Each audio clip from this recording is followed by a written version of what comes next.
जय Hind and hello guys, स्वागत है आपका आपके अपने यूट्यूब चैनल ज्ञानदेह होस्ट में। एंड इस वीडियो के अंदर आपको बताने वाला हूं इंडियन ओवरसीज बैंक यानी कि IOB bank apprentice online form 2026 के बारे में कि कैसे आपको ये फॉर्म फिलअप करना है। गाइज आपके पास लास्ट के 3-4 दिन बचे क्योंकि इस फॉर्म को फिल करने की लास्ट डेट 20 जुलाई 2026 है। तो अगर आपने अभी तक फॉर्म नहीं भरा तो जल्दी से अपना फॉर्म भर लीजिए, क्योंकि जैसे जैसे और टाइम नज़दीक आएगा वेबसाइट के अंदर कोई ना कोई इशू आ जाता है। एंड इस वीडियो के अंदर आपको कंप्लीट प्रोसेस बताया जाएगा जिससे कि आप इस फॉर्म को बिना किसी मिस्टेक के भर पाएंगे। तो चलिए शुरू करते हैं। फटाफट से वीडियो को लाइक शेयर करके चैनल को सब्सक्राइब कर लेना और बेल आइकन भी ऑन कर लेना ताकि आपको आगे भी इसके बारे में सभी अपडेट मिलते रहे। फिर जो लिंक मैंने आपको वीडियो के डिस्क्रिप्शन में दिया आप ओपन करेंगे, जानने को मिलेगा 750 वैकेंसी इसमें निकाली गई है। एंड गाइज एज लिमिट 20 से 28 साल के बीच है। डिग्री वाले कैंडिडेट अप्लाई कर सकते हैं। फॉर्म आप लोग जैसे कि मैं आपको बताया अभी कि 20 जुलाई 2026 तक आप भर पाएंगे। एंड आप आपकी फीस का पेमेंट 22 जुलाई 2026 तक कर सकते हैं।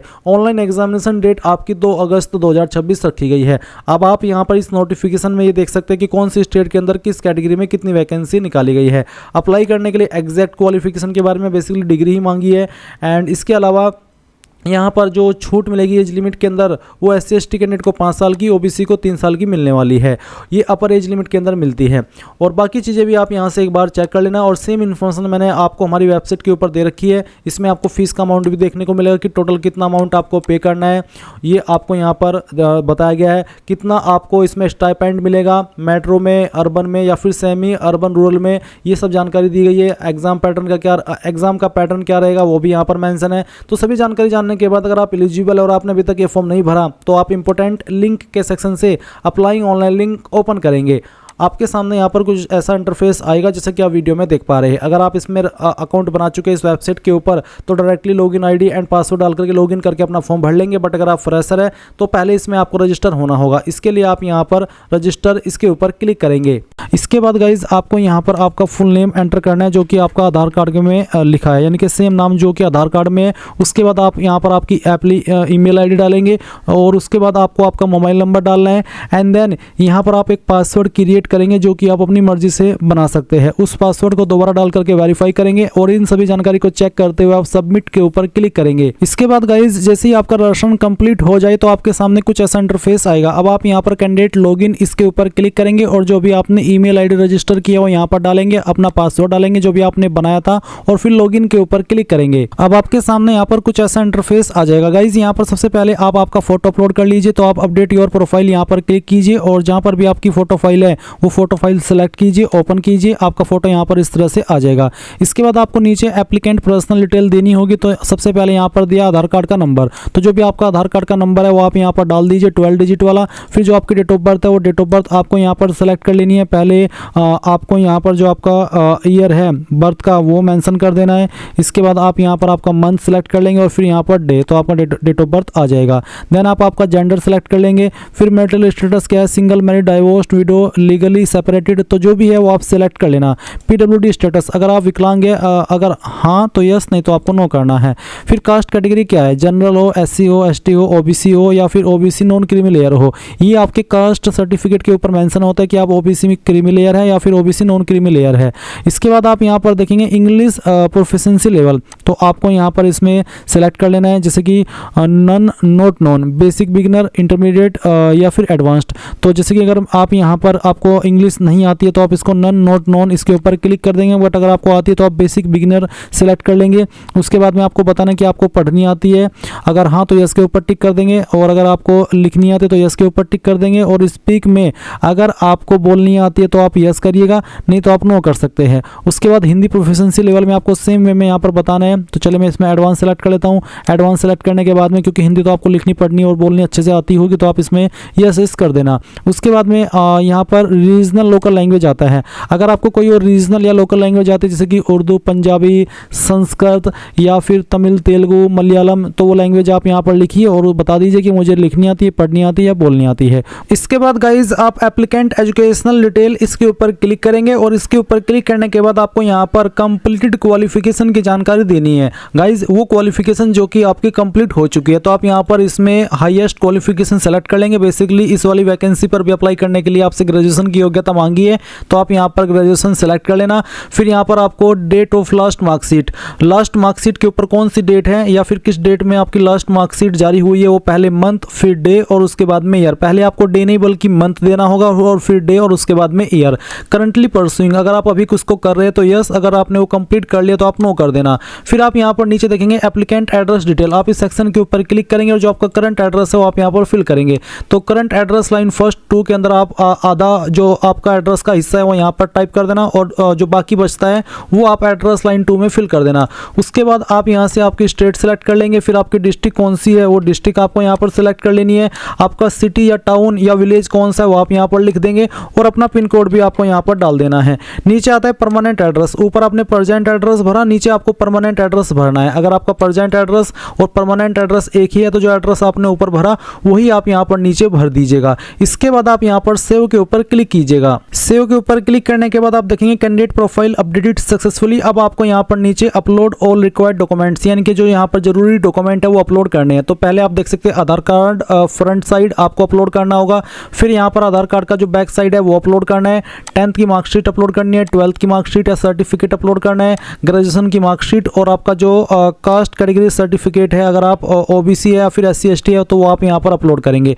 आप कैसे करेंगे वो जान लीजिए। जैसे कि यहाँ पर 10th की मार्कशीट में आपको अपलोड करके दिखाऊं तो आप अपलोड के ऊपर क्लिक कीजिए और जहाँ पर भी आपकी 10th की मार्कशीट है वो आपको यहाँ पर सेलेक्ट कर लेनी है। डेमो के लिए मैं यहाँ पर ये फाइल सेलेक्ट करता हूँ, ओपन करता हूँ, इस तरह से आपकी फाइल यहाँ पर आ जाएगी। फिर आप व्यू के ऊपर क्लिक करके इसको व्यू भी कर सकते हैं।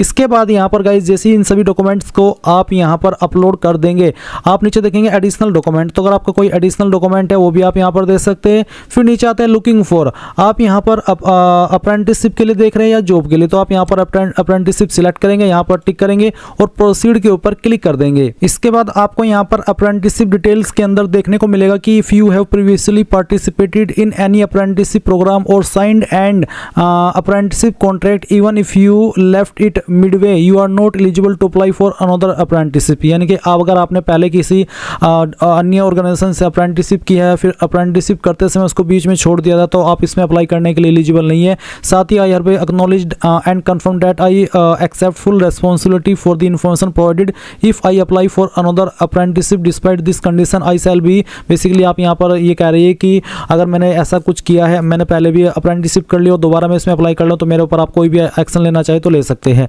अब आपको यहाँ पर अप्रेंटिसशिप NATS ID और अप्रेंटिसशिप NAPS ID मांगी है। कहाँ पर आपको फिल करना है वो आप देख सकते हैं, अप्रेंटिसशिप NATS ID या फिर NAPS ID। तो जिसके ऊपर भी आपने किया है वही आप एक चीज़ यहाँ पर डाल दीजिए और उसके बाद में आप यहाँ पर सबमिट कर दीजिएगा। सबमिट करने के बाद में आपके सामने कुछ ऐसा इंटरफेस आ जाएगा। मैं आपको बता दूं कि अगर अभी भी आप NATS या फिर NAPS ID में कंफ्यूज हो रहे हैं तो ये आपका ऑफिशियल नोटिफिकेशन है। इसमें आप पेज नंबर 10 पर देख सकते हैं, आपको बोला है कि अगर आप इस वैकेंसी पर अप्लाई कर रहे हैं अप्रेंटिस की तो आपको यहाँ पर NATS पोर्टल या फिर NAPS पोर्टल के ऊपर रजिस्ट्रेशन करना अनिवार्य है। कौन कौन सा, या तो ये वाला या फिर ये वाला। अगर आपने इस पर पहले से कोई फॉर्म भरा हुआ है, क्योंकि बहुत सारे कैंडिडेट भरते रहते हैं, तो आपका अकाउंट बना हुआ होगा, वहीं से आप डैशबोर्ड से आपकी ID देख करके डाल देना। तो अगर आप इस वीडियो को अच्छे से वॉच करेंगे तो मैं आपको यहाँ पर एक चीज़ इसमें बता देता हूँ। मैं इंपॉर्टेंट लिंक के सेक्शन में यहाँ पर एक वीडियो ऐड कर दूंगा, लिंक ऐड कर दूंगा, जो कि वॉच करके आप इस पोर्टल के ऊपर कैसे रजिस्ट्रेशन होता है वो देख लेना और आपको समझ आ जाएगा। फिर आप अपना रजिस्ट्रेशन नंबर यहाँ पर डाल देना और उसको NATS ID के अंदर सबमिट कर देना। इसके बाद आप देख सकते हैं कि आपके सामने डैशबोर्ड में यहाँ पर आपकी वैकेंसी शो हो रही है। अब आप अप्लाई नाउ इसके ऊपर क्लिक करेंगे। इसके ऊपर क्लिक करने के बाद यहाँ पर eligible to apply for this opportunity मैं यहाँ पर ओके कर देता हूँ। ओके करने के बाद में यहाँ पर इसमें क्या क्राइटेरिया एलिजिबल होने का वो आपको बताया है।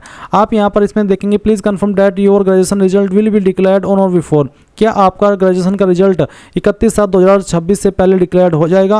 अगर हाँ तो यस, अगर आप नो करेंगे तो आप इसमें एलिजिबल नहीं होंगे, क्योंकि जिसकी इसके बाद हो रहेगी वो इसमें एलिजिबल नहीं है।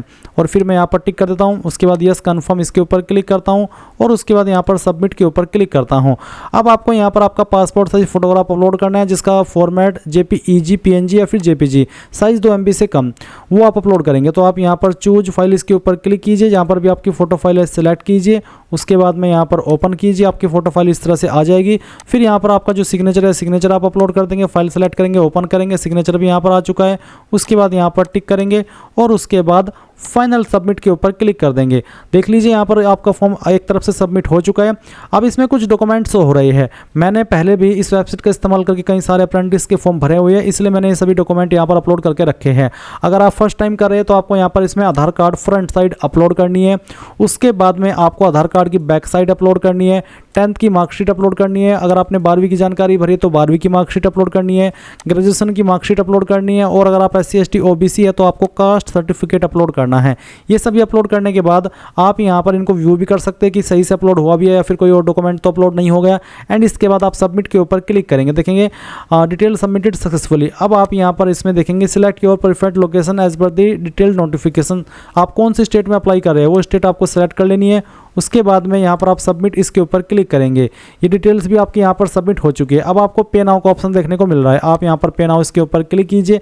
आपको पेमेंट के पेज पर ट्रांसफर किया जाएगा। आप आपकी फीस यहाँ पर credit card, debit card, net banking, wallet, UPI यानी कि जिस माध्यम का इस्तेमाल करके जमा करना चाहे कर सकते हैं। अगर आप UPI तो QR कोड जब शो होगा इसको स्कैन करके अपने फीस पे कर देना और जैसी फी पे हो जाएगी आप यहीं पर डिडक्ट किया जाएगा जहाँ से आपने फॉर्म फिल करना स्टार्ट किया था और आप अपने फॉर्म का फाइनल प्रिंट आउट ले पाएंगे। एंड इस प्रकार से गाइज आप लोग Indian overseas bank apprentice online form 2026 भर पाएंगे। आई होप ये प्रोसेस आपको पसंद आया होगा। So thanks for watching. जय हिंद।